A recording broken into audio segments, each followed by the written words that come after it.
प्रिय अभ्यर्थियों, स्वागत है आपका विवेकानंद आईएएस के इस यूट्यूब चैनल पर। आज हम लोग जो है द हिंदू न्यूज़पेपर के महत्वपूर्ण टॉपिक को कवर करेंगे, जो कि आपके आने वाले एग्जाम के लिए काफ़ी अधिक महत्वपूर्ण होगा।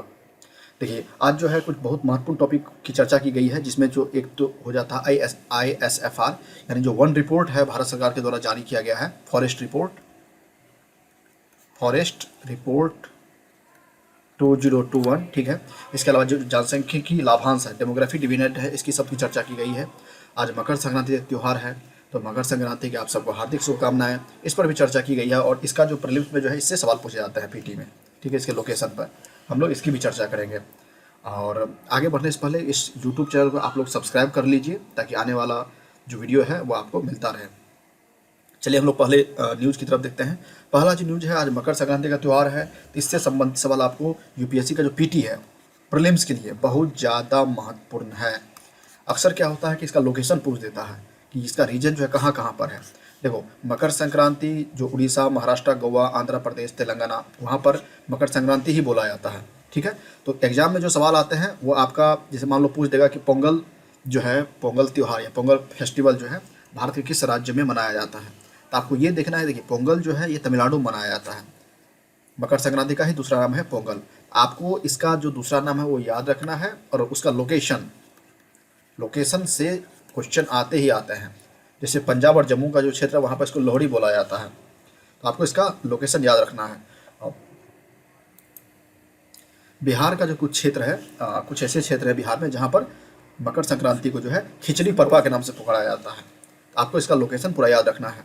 और मैं इसका जो है पीडीएफ उपलब्ध करवा दूंगा अपने ऐप पे, तो वहाँ आप इसको डाउनलोड कर लीजिएगा और वहाँ पर आप इसको पढ़ भी सकते हैं, मकर संक्रांति, खिचड़ी परवा, इन सब चीज़ों को। चलिए आगे न्यूज़ की तरफ देखते हैं। जो आगे का जो भी आप ये मकर संक्रांति पढ़ेंगे तो उसको मैप के अनुसार पढ़िएगा, ताकि आप भूल ना पाएँ। देखो, पोंगल यहाँ तमिलनाडु, यहाँ पोंगल बोला जाता है इसको, ठीक है। सिसुर संक्रांत जम्मू एंड कश्मीर में बोला जाता है। जो गुजरात राजस्थान का क्षेत्र है, यहाँ पर वहाँ पर इसको उत्तरायण के नाम से पुकारा जाता है। जो बिहू शब्द आपने बहुत बार सुना होगा, तो बिहू जो शब्द है ये असम में पुकारा जाता है, ठीक है। चलिए आगे का जो महत्वपूर्ण न्यूज़ देखते हैं। आगे का जो न्यूज़ है वो डेमोग्राफिक डिविडेंड पे है। देखो, जनसांख्यिकी लाभांश जो शब्द होता है ये आपने सुना होगा। जो डेमोग्राफिक डिविडेंड है, ठीक है, जो डेमोग्राफिक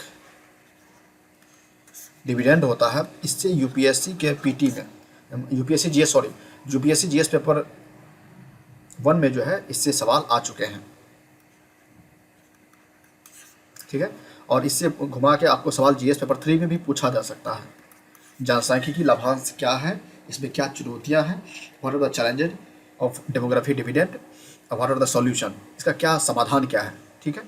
तो आपको पता होगा कि भारत में जो डेमोग्राफी डिविडेंड है, तो बहुत सारे ऐसे क्षेत्र हैं जहाँ यहाँ पर जो है जॉबलेस ग्रोथ हो रहा है, ठीक है। इस शब्द की बहुत चर्चा हो रही है न्यूज़पेपर में, जॉबलेस ग्रोथ की।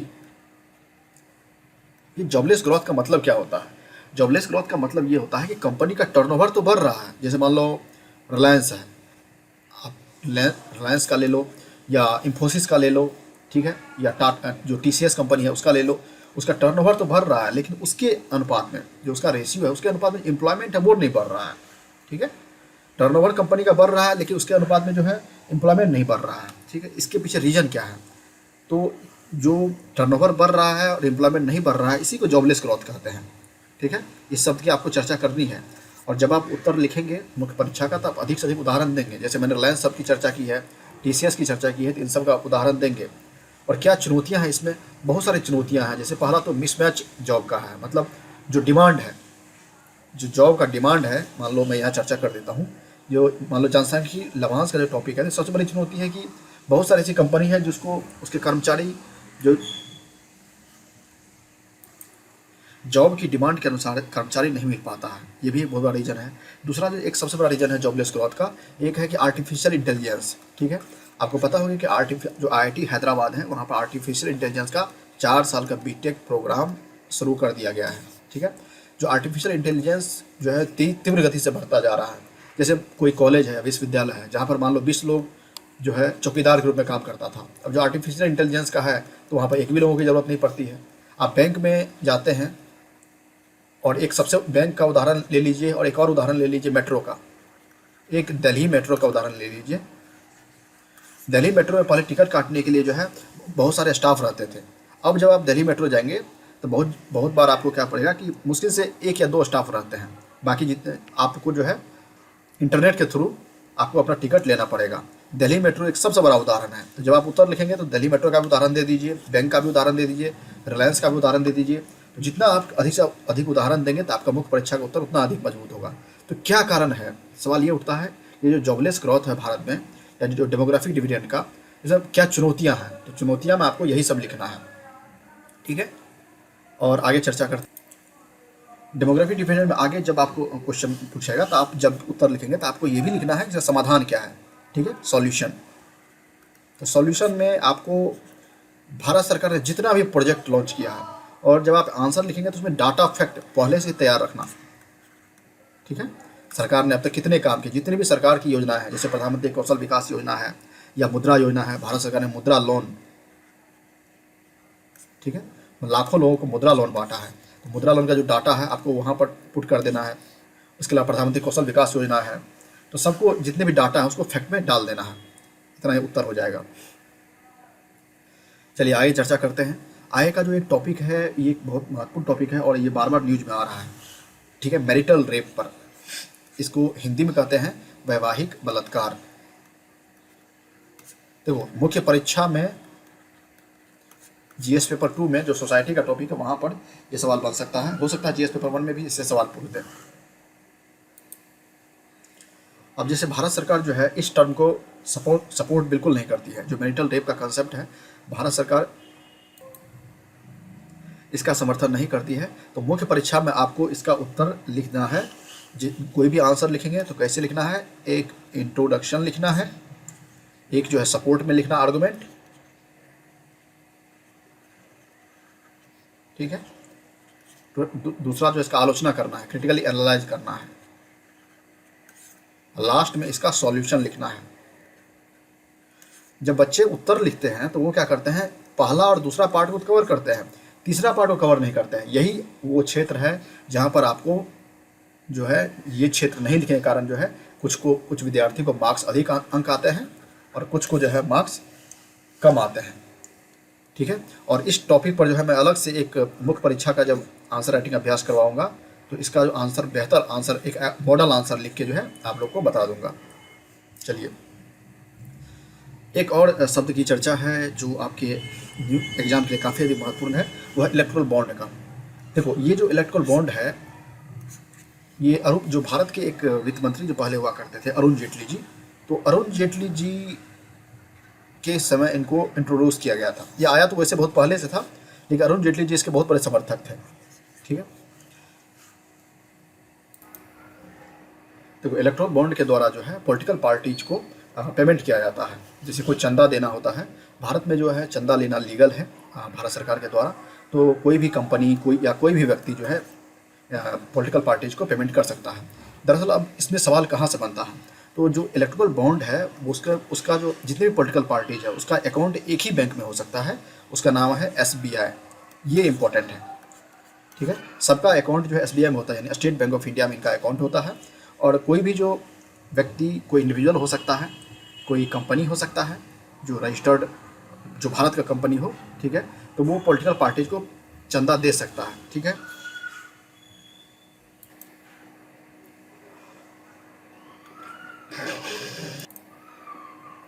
SBI जो है इसको इशू करती है, ठीक है, और जो इलेक्ट्रल बॉन्ड को, और इलेक्ट्रल बॉन्ड के सहारे जो है इसका जो अमाउंट होता है 1000 में।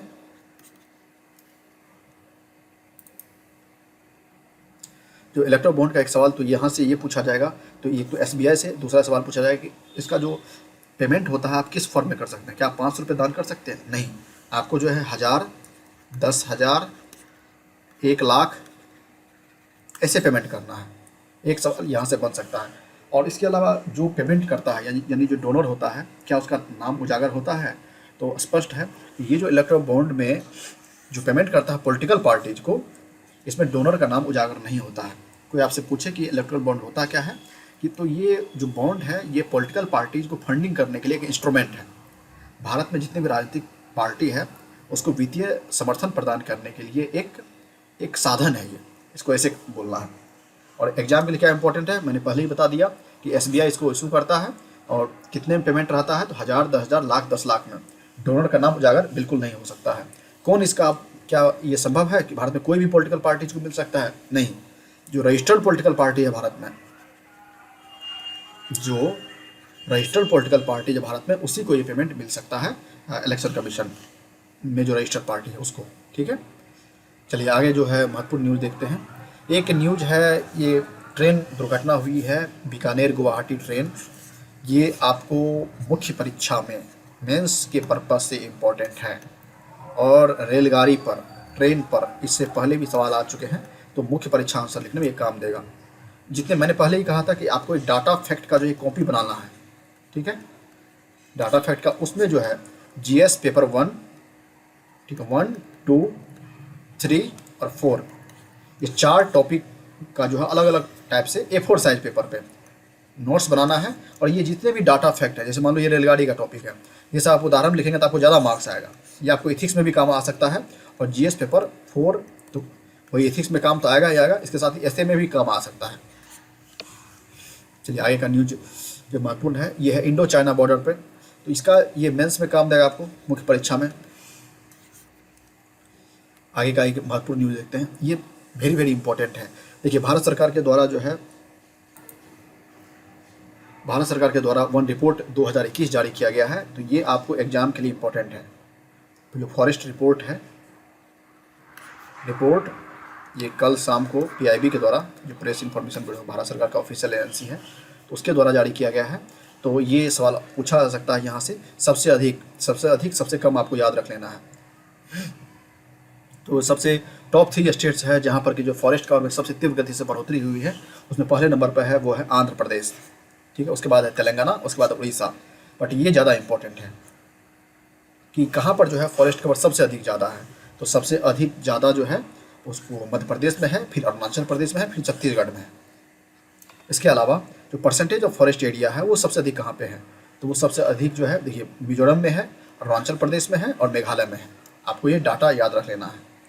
मैं फिर से रिपीट कर देता हूँ, अगर आपसे ये सवाल पूछा कि सबसे अधिक फॉरेस्ट कवर पूछा जाए, तो पहला मध्य प्रदेश, फिर दूसरा अरुणाचल प्रदेश, फिर तीसरा छत्तीसगढ़। बट बाय परसेंटेज के आधार पर पूछा जाए तो पहला होगा मिजोरम, दूसरा होगा अरुणाचल, ठीक है, और तीसरा होगा मेघालय। चलिए आगे का जो महत्वपूर्ण है न्यूज़ देख लेते हैं। और फॉरेस्ट रिपोर्ट ये तो आपको प्रीलिम्स के लिए काम देगा, ठीक है, मुख्य परीक्षा के लिए भी उतना ही इम्पोर्टेंट है, इसलिए सारा डाटा को 1 पेज में, 1 पेज में जो है नोट कर लीजिएगा। एक कल का न्यूज़ में हमने चर्चा किया था, परसों की न्यूज़ में, कि अमेरिका में एक मेडिकल साइंस में एक शानदार उपलब्धि दर्ज हुई है। क्या उपलब्धि दर्ज हुई है कि जो सुअर का दिल था, उसके हार्ट को जो आदमी के दिल में ट्रांसप्लांट किया गया है। अब इसमें यह कह रहा है न्यूज़ में कि ऐसा भारत में 1997 में पहले भी हो चुका है। खैर चलिए अगला न्यूज़ देखते हैं। ये साउथ चाइना सी, ये चाइना क्लेम करता है, अगला जो न्यूज़ है चाइनीज मैरीटाइम क्लेम्स पे, देखो चाइना क्लेम करता है जो साउथ चाइना सी है, यानी दक्षिणी चीन सागर जो है, जो दक्षिणी चीन सागर का क्षेत्र है, यानी साउथ चाइना सी जो है, यहाँ पर चारों तरफ का जो एरिया है उस पर चीन अपना अधिकार जमाता है। तो आसपास के जो भी देश हैं, जैसे मान लो फिलीपींस का क्षेत्र है या वियतनाम का क्षेत्र है, तो उसको भी परमिशन लेना पड़ता है इस क्षेत्र में अपना नाव उतारने के लिए। चीन का लगभग सभी देशों के साथ जो है सीमा विवाद चल रहा है, एक्सेप्ट रसिया। रसिया के साथ चाइना ने 2003 में जो है अपना सीमा विवाद सुलझा लिया था। बाकी जितने भी उनके आस पड़ोसी देश हैं, सबके साथ उनका सीमा विवाद है। एक भारत के साथ भी है, जो फिलीपींस का क्षेत्र है उसके साथ भी है, जो वियतनाम का क्षेत्र है उनके साथ भी है। तो आपको जब एग्जाम में सवाल आएगा वो दक्षिण चीन सागर के रिसोर्सेज पे आएगा। ये एग्जाम में सवाल पहले पूछा जा चुका है UPSC के मेंस में, जो साउथ चाइना सी है,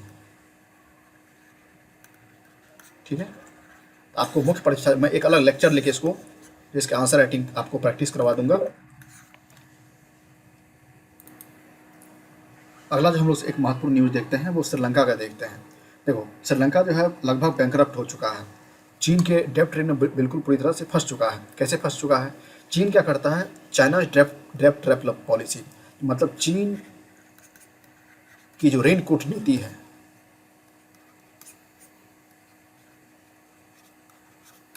इसको चाइनाज डेब्ट ट्रैप पॉलिसी बोला जाता है।